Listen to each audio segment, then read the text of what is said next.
Bonjour à toutes les Vierges, abordons l'horoscope du mois de juillet avec la présence de la Lune chez vous en début de mois, comme le mois précédent, et le voyage de votre maître du Gémeaux au Lion, ce qui bercera votre mois. Mercure en Gémeaux passera le 5 aux alentours des 6h26 en Cancer, puis continuera sa course en Lion le 19 aux alentours là aussi de 12h36. Il saura vous apporter plus d'assurance et de détermination, vous permettant de puiser en vous tout ce dont vous avez besoin pour améliorer vos objectifs, et cela dans tous les domaines. Et c'est ici une bonne chose, car tout au long du mois, Mercure essuiera oppositions et carrés qui seront à dépasser et à utiliser de la bonne manière. Il est possible que durant le mois, vous soyez mis à l'épreuve en vous retrouvant confronté à des relations aux autres contrariantes et que vous subissiez parfois les tensions d'autrui alors que votre être intérieur sera serein. Cela pourra, chez certaines vierges, susciter une révolte intérieure qui est susceptible de vous pousser dans vos réflexions au détriment de vos actions. Tout commencera le 2 avec un carré à Neptune en Poisson qui est susceptible d'ouvrir la porte à des commérages ou des jalousies auxquelles il ne faut pas répondre ni prêter attention. Bien plutôt, il faut utiliser la mobilité de Mercure et l'intuition de Neptune pour vous tenir sur vos gardes et prendre de la distance avec ceux qui ont un comportement qui vous dérange. Il est inutile de vous engager dans un combat qui vous épuiserait et qui ne vous apporterait rien.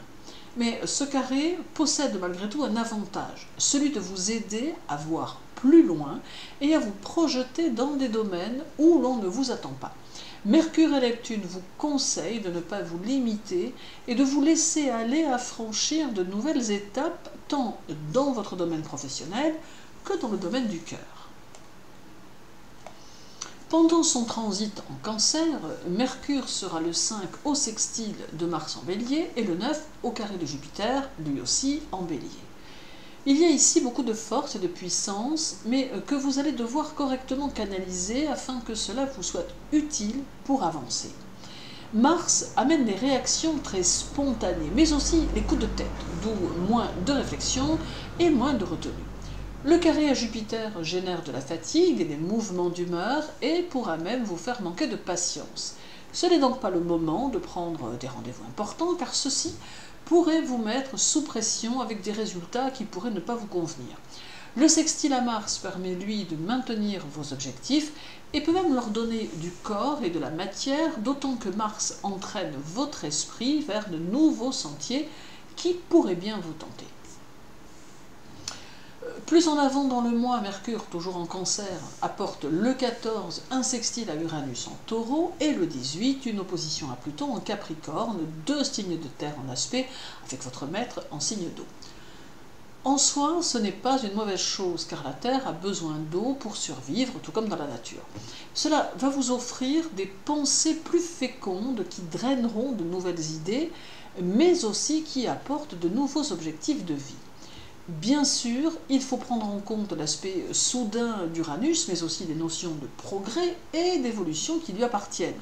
C'est donc de très bon augure pour votre élévation sociale et pour les décisions que vous pourriez devoir prendre. Mieux encore, ce sextile à Uranus peut amener de l'argent inattendu ou des opportunités matérielles ou sociales. Chez certaines vierges, ce sextile Mercure-Uranus amènera un besoin de se rallier à une cause et pourquoi pas d'être dans le militantisme. Puis, il y a l'opposition à Pluton qui va vous obliger à prendre en compte vos actions passées et qui mettra en évidence vos choix. Cela peut donner la possibilité d'en rectifier certains qui ne vous conviendraient pas ou de consolider ceux qui ont été faits et qui semblent être satisfaisants. Pluton peut symboliser une réussite prochaine, mais avec Pluton, il faut toujours accepter de remettre les choses en question, et ce, peut-être au final une aubaine que cette opposition, car elle vous aidera à améliorer ce qui doit l'être, tout en orientant vos choix vers une sélection très naturelle que vous allez opérer au sein de vos décisions. Le 16 et le 17, Mercure, toujours en Cancer, sera conjoint au Soleil et en trigone à Neptune en Poisson, faisant prédominer l'élément eau. Ici, tout sera en nuance et en subtilité. Cela peut avoir un impact sur votre confiance en vous, notamment chez les vierges qui en manquent et qui auront un peu de mal à se sentir sûres d'elles. Paradoxalement, ces aspects jouent sur votre sensibilité et sur votre intuition qui seront amplifiées et qui vous guideront si vous vous laissez porter. L'autre point intéressant de la conjonction Solie-Mercure est l'aspect intellectuel des choses. Il est possible que vous ayez le désir de vous perfectionner dans quelque chose, soit pour votre travail, soit pour votre intérêt personnel, et que cela engendre des décisions pour la rentrée de septembre, ou peut-être même durant votre été. Le 4 et le 5, la Lune sera chez vous, et elle sera le 4 en sextile au Soleil en Cancer, et le 5 opposé à Neptune en Poisson. Nous sommes encore ici dans la configuration de l'eau et de la terre, ce qui va se révéler très fécond pour vos entreprises. D'autre part, la prédominance des signes mutables que sont les poissons et la Vierge offre une certaine mobilité et une plus grande adaptabilité soutenue par le Cancer, signe cardinal, qui permettra d'obtenir des résultats très concrets et très prometteurs. Cela laisse présager que malgré des préoccupations soudaines qui peuvent intervenir en cours de mois apportées par Uranus, l'ensemble de la situation et de vos objectifs s'avérera plutôt engageante et porteur. Terminons par Mercure en Lion qui sera le 28 au carré d'Uranus en Taureau et le 31 opposé à Saturne en Verseau. Alors dans ce carré et cette opposition, il faut y voir des tendances positives qui vont vous aider à avancer. Le carré à Uranus centrera votre intellect et modifiera la structure de Mercure en lui évitant la dispersion, mais en activant le rapport aux autres par la communication. L'opposition à Saturne favorisera la structure de vos actions et leur donnera une ossature plus complète afin que celles-ci puissent s'inscrire dans le temps. Il convient donc de les utiliser en continuant d'évoluer dans vos projets et votre vie. En somme, juillet sera un mois qui va vous apporter de nouvelles possibilités, dont certaines qu'il vous faudra peut-être aller chercher, mais qui seront évolutives et constructives.